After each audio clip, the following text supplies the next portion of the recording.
Healthy competition کا ان کو جو ہے عادت ڈالیں۔ اسی طرح 14 پوائنٹ وہ یہ ہے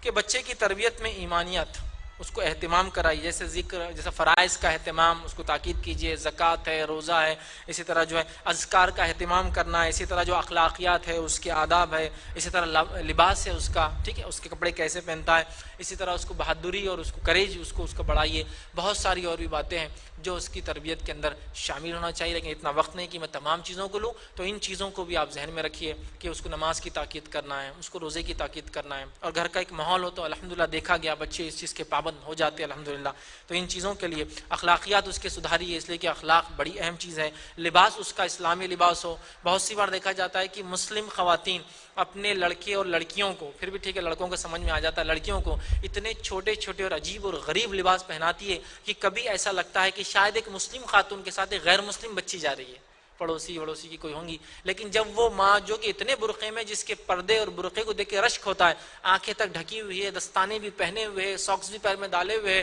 اور آنکھوں کے اوپر بھی کچھ نہ کچھ ایک پتلی سی چادر ڈالی ہوئی جس میں سے وہ دیکھ رہی ہے، یا ایک گوگل پہن لیا جس سے اس کی آنکھیں بھی نظر نہیں آتی ہے، لیکن بچی ایسی کہ لگتا ہے شاید کسی غیر مسلم کی لائی ہے، مارکیٹ میں آئی تو شاید لالی، جب وہ پکارتی ختیجہ، فاطمہ، زینب، تو پھر تعجب ہوتا ہے، اور اسی کی بچی ہے۔ تو ماشاءاللہ ماں نے تو ایسا پردہ کر لیا کہ جس پر جو ہے لوگ رشک کر رہے ہیں کہ ماشاءاللہ دیکھو کتنی با پردہ عورت ہے۔ بچی کے ساتھ کیا گیا؟ نہیں دیکھیے مولوی صاحب ایسا نہیں ہے، بچی جب بڑی ہوں گی نا انشاءاللہ جب بولنا آپ آگے ہم کو، بچی کو تو ایک بار بڑے تو ہونے دیجئے۔ تو میں ایسے لوگوں کو یہ کہتا ہوں، آپ کا مسئلہ ایسا ہے کہ آپ کہہ رہے لوہے کو ٹھنڈا تو ہونے دیجئے پھر میں شکل دیتا ہوں اس کو، دیکھیے لکڑی کو سوکھنے دیجئے پھر میں اس کو ڈھال کر بتاتا ہوں ایک شکل میں۔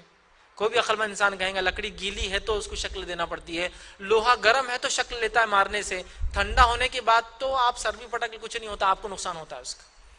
تو ہم لوگ ایسے ہی کر رہے ہیں آج کل۔ بچے بڑے ہوں گے تو انشاءاللہ دیکھیے، بڑی ہونے کے بعد بولنا مجھے ایسا کی گیا، اور بڑی ہونے کے بعد جو پھر نتائج نکلتے ہیں، ماں بھی سر پہ ہاتھ مارتی ہے، باپ بھی ہاتھ مارتا ہے، اور سماج جو برا بھلا کہتا ہے پھر وہ بدنامی جو ہوتی ہے اس سے پریشان ہوتے ہیں۔ سیم حال لڑکوں کا بھی ہے۔ تو تربیت دیجیے، حیا کا ان کو سکھائیے، پردے کا اہتمام، بہت ساری باتیں بھلے اس میں آتی ہیں ان کا لحاظ کیجیے۔